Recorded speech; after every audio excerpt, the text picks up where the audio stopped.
Welcome back to Poetry and Police.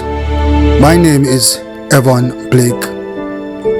I am an ex-detective corporal of police. A shout out to my subscribers firstly. Shout out to my friends, shout out to my enemies. Shout out to the good police officers in Jamaica. Not the thieving ones, the good police officers. Yes, this is me walking in my neighborhood. Something that I could never have done in Jamaica. As a policeman, as a police officer, I lived in Portmore and I couldn't walk my neighborhood. I never feel safe walking my neighborhood unless me strap certain way. I'm gonna walk too far either. You understand? And you can jog in my neighborhood safe as a policeman. And even if I was a police officer and people see me come home in my uniform, I could have walked my neighborhood same way. Safe.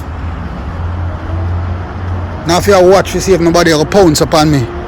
Can go a barber shop in this place and fall asleep in the barber chair. I couldn't do that in Jamaica. You understand? Say this to say rest in peace to that police officer who was shot and killed in his farmer neighborhood, or a neighborhood that he would have feel comfortable going to a wake in. But he was murdered by people of that said neighborhood. You know what I mean? That's how it goes in Jamaica. You know what I mean? And I feel his pain, the pain of his family and friends and loved ones, you know what I mean?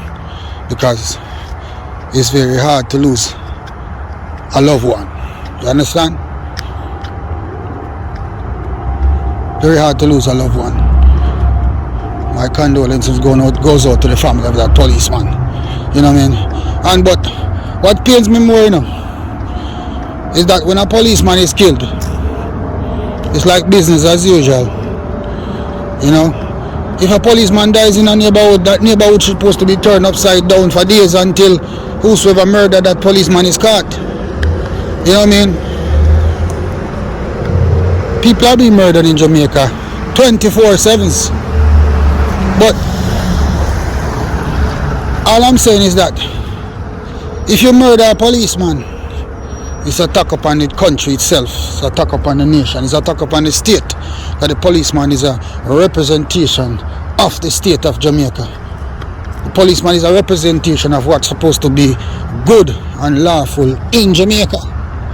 So therefore, the murder of a policeman should never go unclear up. I not lie. When a policeman is murdered, every department of the force should be involved in finding the killer of that policeman.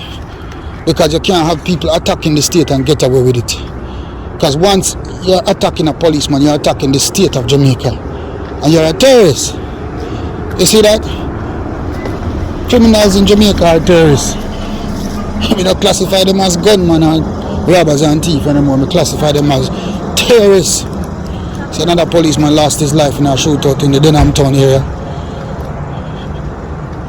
So, these terrorists in Jamaica, they're not afraid to kill police officers. And we have seen that from time and time again that these men are not afraid to kill police officers. They're not afraid. And the reason why they're not afraid is because the system is so weak and the system does not care about who loses their life, whether a policeman or a citizen. They don't care. It is business as usual. Our leaders will not heed until crime is at their doorstep, until their houses are being broken into, until their families are being murdered at their doorstep. That is the only time they are going to care, when crime is affecting them literally. That is the only time they are going to care about the people of Jamaica, or even the police officers in Jamaica. May I tell you that? You understand? When I was a policeman in Jamaica, I had to be extra careful to protect my life. Just like that policeman, I hail from Kingston 13. I joined the department from Kingston 13. And when I joined the police department, the first thing that some of those unscrupulous boys on the street were saying that I was an informer. That was the first thing. And to make it worse, when I just joined the department, I used to live in the area for a short while. And let me tell you something, it was stress living in the area. I wanted to move out of that area so much. Because when you go to the police academy and you train, the authorities only look places for the female police officers to live. They don't care about the male officers. Well, they say we are supposed to stay in the dirty back room that they provided. You know what I mean? And as a clean person, you can't stay in the dirty back room there. As a responsible person, you can't stay in the back room there. As a low life thing that, you understand? But that is the life they want police to live. From the training school, go right up to the police stations. Deplorable conditions. We live and work in deplorable conditions. And they don't care where you live. You know? And then they will draw allegation that you are in the community and you are a gang leader and etc. Just like what they said about me when I was living in Kingston 13. And let me tell you this.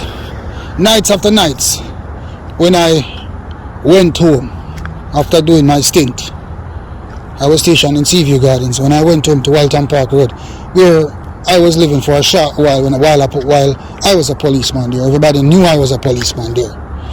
My life was in danger, of course. And at that time, I didn't even have a keep and care firearm to defend myself when I was going home. They posted me in the said area that I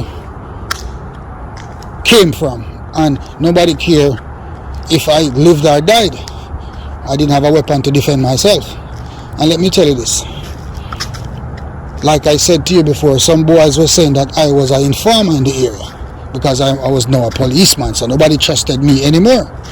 But, you know, luckily, there were some boys on the ends in the Whitfield town area. They had some respect for me because I was a barber in the area before I became a policeman. And they made certain speeches that this policeman must not be harmed. But even though they said this policeman was not supposed to be harmed, I was still on my P's and my Q's. Multiple nights I go home, I used to say, well, this might be the night that I will lose my life. This might be the night that I would be killed because I didn't have a weapon to defend my life. You know? And when I look back at those things, Bridget, may I tell you, to see how you have to live in a volatile area and you're not even armed. You are not in a position to even defend your own life. Then, you know, I beg to differ. Sometimes you might say, you're sorry you joined the organization or putting your life at risk so much. But you know what? God carried me through that. And I was not murdered like how this young man was murdered. When I came in at night, I used to stay in my house. But you know what? I never had a weapon. They could have kicked off the door and murdered me same way. That was all in the game. It could have been done, but luckily that was not done. You know, like I said to you before, that I have had dialogues with a whole lot of people in the neighborhood, the guys in the neighborhood who claim they ran the neighborhood, and they keep on telling me that, listen, we have your head back, you are safe. But trust me, I never felt safe for one day living in the Kingston 13 area as a policeman, you know, until I left. I left as soon as I could gather the money to rent a place in Portmore and leave that community. I never went back. I patrolled the area, I worked the said area, I was involved in shooting in the said area and stuff like that.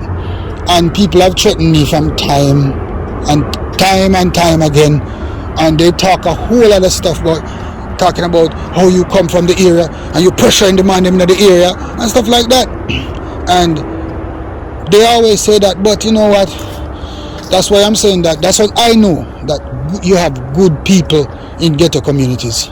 Because as bad as thing was, there were people on my side to saying that we are glad that you came from the area and you're working in the said area. Not because I'm giving anybody any leeway, but because I was doing my job the best way I knew how. And the elder people in the community had a whole lot of respect for me, but some of the gangbangers did not. But up to the end, those same guys who expressed that I was safe and they had my back, stayed loyal to the end. Lucky for me, was not, that policeman did not have the same luck. He was murdered the first chance those guys had to murder him.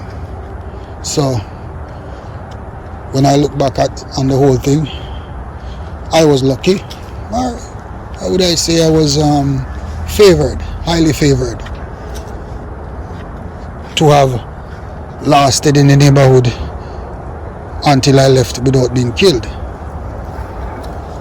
So I'm just saying that police officers out there serving the organization is going through a whole lot of things like that. They live in neighborhoods and they're posted in the same neighborhood and their lives are at risk, and they don't even have a keep and carry firearm, nothing to defend themselves, and the authorities, they don't care about that. And when you're murdered, they couldn't care less. Sometimes it's better if you are murdered. Trust me, they would have less work to do and less things to worry about. You know what I mean? Because no good investigation is carried out when a policeman is killed. Once the yellow tape is lifted off that crime scene, that is the end of it.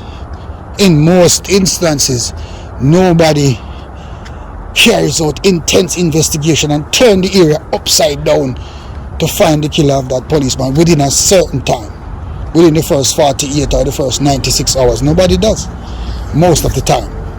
So it's like serving the organization, your life does not matter, nor the lives of your family members. Because I can remember at one point, even my family was threatened. And eventually I had to move my family from the area so that I could carry out my duties the best way I could. You know what I mean? I didn't have to tell nobody sorry about nothing or try to negotiate with nothing with anybody once I moved out of the area. So that is how it goes. Nobody cares about you in the force. Whether you're killed by gunmen or not, they don't care. They don't care where you live. A matter of fact, they will see you as a part of the neighborhood, saying that you are involved in criminal activities. Why the men in the area have not killed you? Trust me, that is what they will say from time to time. They have said that about me, that I was involved in criminal activities in my area. You know what I mean? Just because nobody tried to kill me. Yes, my life was threatened on more than one occasion. But like I said, you had people in the area who said, no, you can't touch this policeman. But I was not comfortable for a day until I left that area. And even when I was living in Portmore, like I said, I couldn't go to a barber shop and sit in a barber shop and fall asleep in the chair. I had to have my weapon underneath the cape and watch. I was on my P's and Q's at every minute, every second, watching to ensure that if I am attacked, I'm in a position to defend my life. No policeman life in Jamaica is safe, whether you're there at your house or whether you're there on the street. So therefore, every police should take whole heap of precaution in preventing people from murdering them. Should always be on their P's and Q's, and listen, police must not be living in certain neighborhoods. Trust me. You can't be comfortable anywhere as a policeman. Even if you're born and grew in the area, you can't be comfortable anywhere.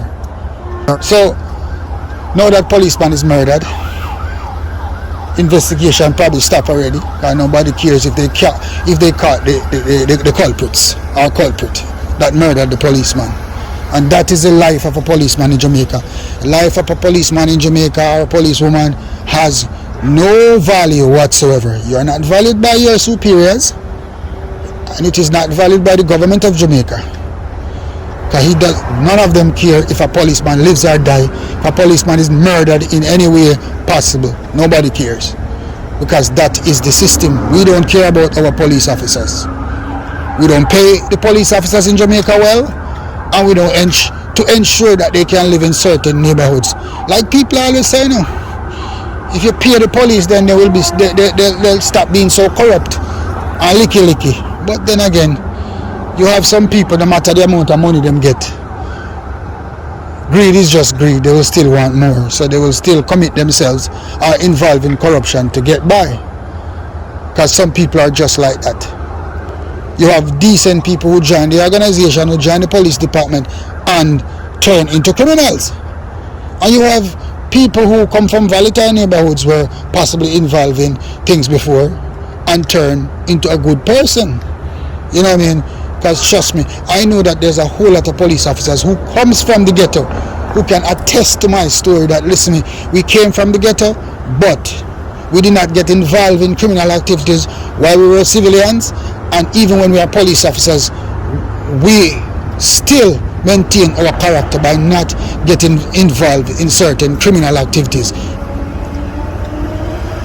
Because listen, a man is a man, and a man will be whatever he wants to be. If a man chooses to be just and fair, or a man chooses not to be a criminal, then that is the man.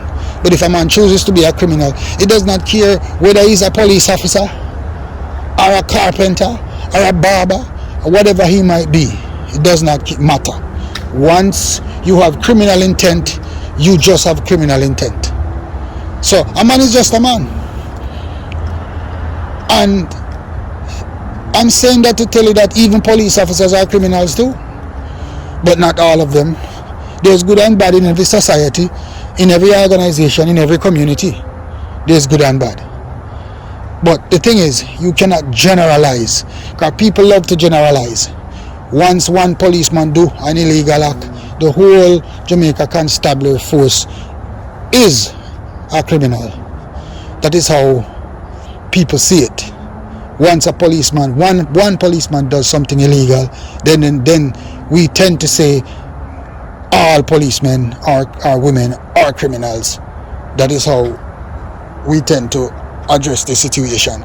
But we have to change our type of thinking, and we have to know that just as you, a person is not a criminal, a policeman can be a good person too. You have a whole lot of good police officers in Jamaica, and you have bad ones too. But for some reason, sometimes we know the bad ones. Most people know the bad ones. Not even just police officers, but the civilians in the neighborhood that they work to know these police officers to be bad, knows that these police officers are corrupt. Because, from time to time you hear people say, oh, Huntsville police is the most corrupt police in Jamaica. They say that because of their experience with police. Some of them are just being malicious. But some of these people say this because they know what these police officers are doing, but they are just afraid to come forward to say, this policeman is doing this policeman is a criminal. And sometimes, like when you were in training, you were told that people give information for various reasons. Sometimes they give information for their own personal gain. So you will have a policeman that is doing his job the best way he knows how, without getting involved in corruption, but because his good deeds, his action as a policeman is affecting the lives of the criminal element in the community, then at that point people start to brand that policeman as a criminal just to get rid of him, and that's how it works. But in every community that a policeman works, you will have people that knows that this policeman is a good police officer. Sometimes they can't talk, they can't say it, but sometimes they can say it, depending on the community. As a policeman, I try to hold my head high and try to be a cut above the rest. Because as a policeman, you're supposed to be a cut above the rest. Because you represent the good of the country. You should represent law and order in the country. That is what a policeman is supposed to represent. It's like a prefect at school. The prefect sets examples for the other students. So a police officer in a community is a prefect. He's supposed to set example for the citizens in the community to follow. So a policeman should be nothing but good.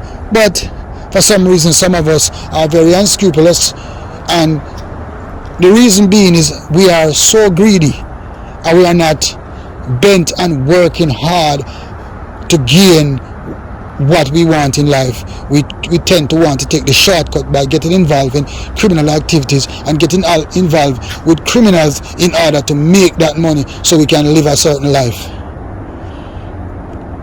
A man is not supposed to try and live the life that his salary or his earnings can't afford. And once you put yourself in a position to live amongst your means, then you will have criminal intent and you will do criminal activities because you want to live above your means. It's just that. Like any other man who wants to live above their means. Criminals in Jamaica wants to live above their means because they are not satisfied with their station in life. They want more than what they can afford. They want more than what they can work for. Because you can't have a job as a security guard and want to drive a BMW. It is impossible because you just can't afford it based off of your salary. So if you want to drive a BMW, you would have to find another job. Or what most people do in Jamaica is become criminals by embarking on fraud schemes, which is so popular in Jamaica nowadays. People are involved in frauding people and making money. And this whole scamming thing in Jamaica, a whole lot of police officers are involved in the scamming thing in Jamaica. And I know that is tested and proven that police officers are also involved in the scamming thing that is going on in Jamaica. As a matter of fact, you have police officers who are running the scamming schemes. And everybody know that. It's not being hidden. It's not hidden. People are just not saying anything because sometimes people are benefiting from the whole thing. So as a police officer, the first thing you have to do is learn to live within your means. Learn to live the life that your job can afford. And once you do that, then and only then that you will avoid corruption.